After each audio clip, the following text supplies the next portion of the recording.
안녕하십니까. 강주과학기술원 석사과정 정승우입니다. 제가 오늘 발표할 주제는 Simulation of Monolithic CFET Using In-House Ticket Process Emulator입니다. 이번 발표의 아웃라인은 다음과 같습니다. 먼저 인트로덕션에 대해 말씀드리도록 하겠습니다. 무어의 법칙에 따라 지난 몇십 년간 반도체 소자는 집적도 향상을 목표로 꾸준히 발전해 왔습니다. 그러한 발전은 채널 랭스, 위스 등 소자 구조의 물리적 길이를 줄이는 것부터 모스펫 구조를 넘어 핀팻, GAA, 나노시팻, 포크시팻의 구조로 진화해왔습니다. 이마저도 직접도 향상의 한계를 예견하며 현재 평면 구조의 디바이스가 아닌 3차원 적충 구조를 통해 셀 사이즈를 줄여 직접도 향상을 유지하는 연구들이 많이 진행되고 있습니다. 특히 최근 많이 보고되고 있는 시팻 소자는 엔모스와 피모스를 수직으로 적층하고 소스 드레인을 분리시키는 공정들이 포함되기에 공정 복잡도는 더욱 증대되고 있습니다. 이러한 3차원 소자는 평면 구조보다 공정 후 입체 형상을 설계하고 예측하는 것이 더욱 어렵고 복잡하기 때문에 컴퓨터 시뮬레이션을 통해 공정 결과를 예측하는 것이 점점 중요해지고 있습니다. 실제적인 소자 구조와 공정 결과를 예측하고 이를 통해 소자의 정기적인 특성까지 파악할 수 있다면 개발 단계에서 시간과 비용을 많이 절감할 수 있습니다. 이러한 측면에서 최근 저희 연구실에서는 데포지션 및 에치레이트와 셀렉티비티 같은 공정 조건으로부터 구조를 예측하는 토폴로지 에뮬레이터 G프로세스를 개발하였습니다. 토폴로지 시뮬레이션에 주로 쓰이는 레벨셋 메소드를 기반으로 하고 있으며 이는 물체의 경계값을 기준으로 시간에 따른 형태의 변화를 모델링하는 데 사용됩니다. 다음은 시뮬레이션을 진행할 시펫 소자에 대해 간략히 설명드리겠습니다. 시펫은 크게 모놀리식 시펫과 시퀀셜 시펫으로 나뉩니다. 모놀리식 시펫은 하나의 웨이퍼상에서 제작되어 두 개의 웨이퍼를 사용하는 시퀀셜 시펫에 비해 비용 측면에서 유리하고 액티브 에리어가 셀프 얼라인으로 공정 진행되어 얼라인 측면에서 유리하다는 장점이 있습니다. 하지만 에스펙트 레이시오로 인해 정교한 엣지와 데포지션이 요구되고 버티컬 소스 드레인과 게이트 등 아이솔레이션 공정이 시퀀셜 시펫에 비해 비교적 어렵다는 단점이 있습니다. 이에 반해 시퀀셜 시펫은 두 개의 웨이퍼에 각기 다른 엠펫과 피펫을 제작하고 이후 본딩 공정으로 소자를 완성하기에 데포와 엣지 공정은 쉽지만 얼라인을 정확히 맞춰 본딩해야 하는 어려움이 있습니다. 이러한 두 가지 방식 중 이번 연구에서는 모놀리식 시펫의 공정을 따라 구조를 생성하였고 특히 엔모스와 피모스의 소스 드레인 아이솔레이션에 집중한 공정을 중심으로 진행하였습니다. 현재 시펫의 주요 활용처는 인버터로 상하부 소스 드레인의 아이솔레이션과 커넥션이 중요합니다. 핀팻, 나노시팻과 같은 기존 소자 구조에서는 레터럴 방향으로 형성되어 있는 엔모스와 피모스의 소스 드레인을 마스크 레이어를 사용해서 분리하였습니다. 하지만 그러한 방식과 달리 시펫 소자는 다이일렉트릭을 형성하여 피펫, 엠펫의 소스 드레인을 분리시켜야 합니다.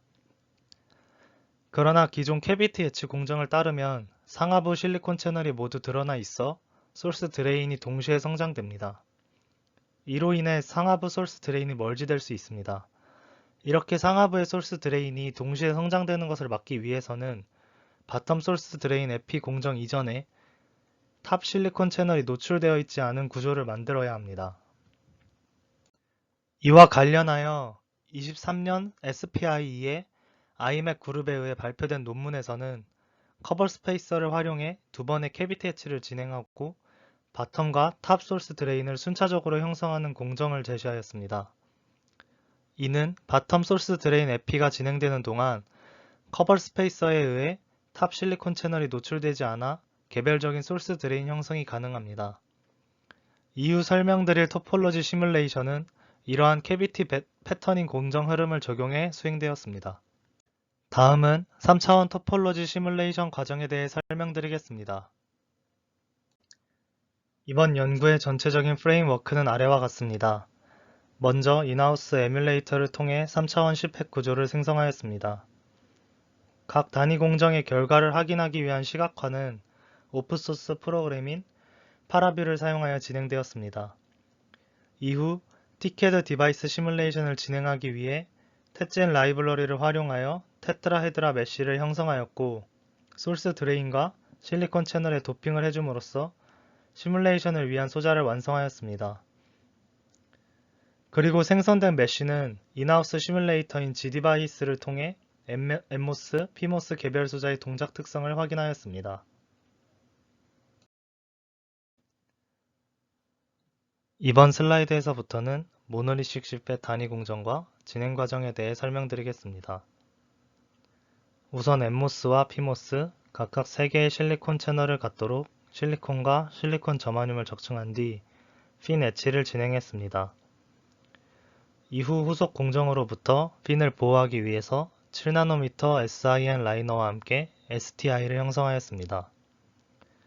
그리고 아머폴스 실리콘과 SIN, SiO2를 증착하고 엣치하여 더미 게이트 패터닝을 진행했습니다. 이때 SiO2는 하이 애스펙트 레이쇼 엣치 공정을 위한 하드마스크로 활용됩니다. SIN과 높은 선택비를 가져야 하며 실리콘 채널이나 BDI, MDI 공정들이 포함되게 되면 보다 높은 선택비를 요구하게 됩니다. 이후 공정은 앞서 설명드린 아이맥에서 발표된 소스 드레인 캐비티 엣치 공정을 따라 수행하였습니다. 우선 게이트 스페이서와 핀 엣치 공정을 진행합니다. 더미 게이트 및 게이트 스페이서들은 이후 후속 공정에서 마스크 사용을 줄이고 셀프 얼라인드 패터닝을 가능하게 하여 공정 비용을 줄일 수 있습니다. 다음으로 이 공정의 핵심이 되는 커버 스페이서를 3나노미터 증착하여 탑 실리콘 채널을 보호해 주었습니다. 이 3나노미터의 커버 스페이서는 피모스와 엠모스의 채널 랭스의 차이를 발생시키는 원인이 되고 이는 추후 로직 디바이스를 설계할 때 엠모스와 피모스의 성능을 맞추기 위해 조절해야 하는 파라미터로 적용될 수 있습니다. 그리고 핀 엣치와 아이소트로픽 엣치를 통해 실리콘 저마늄을 리세스하고 이너 스페이서 물질 대포 및 엣치백 공정을 진행합니다. 그 후 에피 공정을 통해 바텀 소스 드레인을 형성합니다. 이후 4나노미터 타이앤 라이너와 텅스텐을 증착하여 바텀 컨택을 형성합니다. 다음으로 탑 소스 드레인과 바텀 소스 드레인을 정기적으로 분리시켜주기 위해 다이엘렉트릭 물질을 채워줍니다. 이후 남아있는 탑 리전의 커버 스페이서를 제거해 탑 실리콘 채널과 실리콘 저마늄을 노출시키고 이전 바텀 영역에서 진행한 이너 스페이서 공정을 동일하게 진행하였습니다. 이후에는 탑 소스 드레인 에피와 메탈 컨택을 형성하고 아이소트로픽 엣치를 통해 더미 게이트를 제거한 후 하이-K 매터리얼과 메탈 게이트를 순차적으로 증착하여 최종 소자를 완성하였습니다. 하이-K 매터리얼은 EOT 1나노미터를 기준으로 실리콘 다이옥사이드와 하프늄 다이옥사이드의 순서로 증착하였습니다. 완성된 소자는 CPP 48나노미터를 기준으로 생성하였으며 탑 엠모스, 바텀 피모스는 각각 12나노미터, 18나노미터의 게이트 랭스를 가집니다.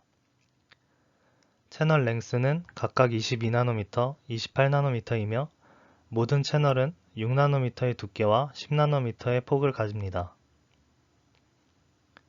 엠모스, 피모스의 게이트 랭스는 캐비티 패터닝에서 증착되었던 3나노미터 커버 스페이서에 의해 그 차이를 보입니다.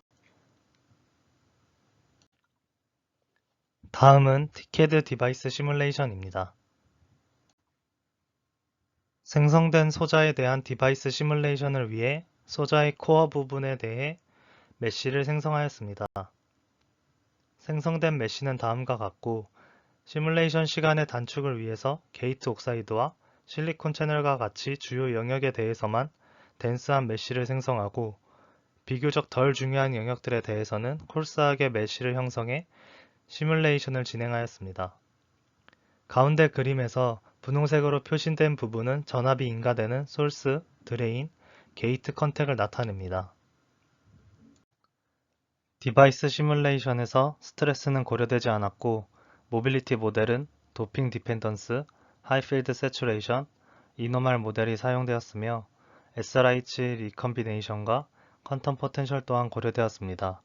소자에서 시뮬레이션 타겟은 MFET, PFET 개별 소자와 CFET 인버터로 인풋 캐릭터리스틱과 DC 볼테지 트랜스퍼 특성을 확인하였습니다.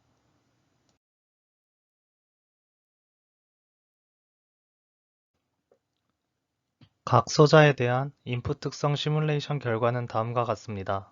NMOS, PMOS 개별 소자에 대해 시뮬레이션을 진행하였고 드레인 전압이 0.7V 걸린 상태에서 인풋 특성을 조사하였습니다. 우선 NMOS의 시뮬레이션 결과입니다. 모빌리티 모델과 리컨비네이션 등 피직스 모델의 적용 유무에 따른 NMOS의 온오프 커런트 차이를 확인하였고 피직스 모델이 적용되었을 때 보다 낮은 커런트 특성을 가졌습니다. 오른쪽 그래프는 탑 MFET과 바텀 PFET의 인풋 특성입니다. 이때 MFET과 PFET 서브스레스홀드 스윙은 각각 70.2, 63.1mV/Dcade의 값을 가짐을 알 수 있었습니다. 이후 CFET 인버터에 대한 디바이스 시뮬레이션을 진행하였고 시뮬레이션 결과 얻어진 DC 볼테지 트랜스퍼 특성은 다음과 같습니다.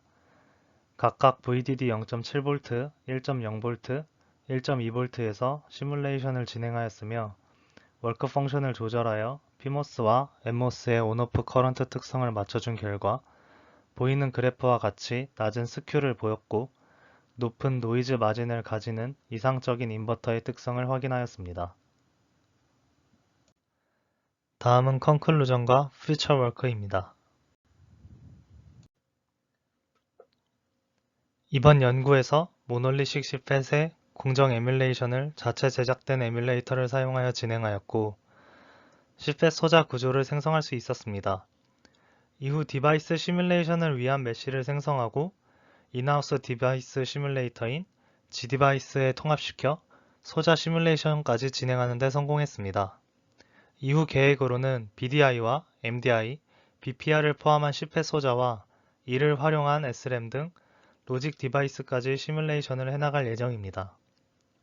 또한 현재 G프로세스에는 데포지션과 CMP, 애니소, 아이소트로픽 애칭 등의 기능이 포함되어 있는데 실제 다양한 물리량들이 고려될 수 있도록 코드를 확장해 나가 커버 스페이서 등 공정 파라미터를 고려한 소자의 특성을 분석해 볼 계획입니다.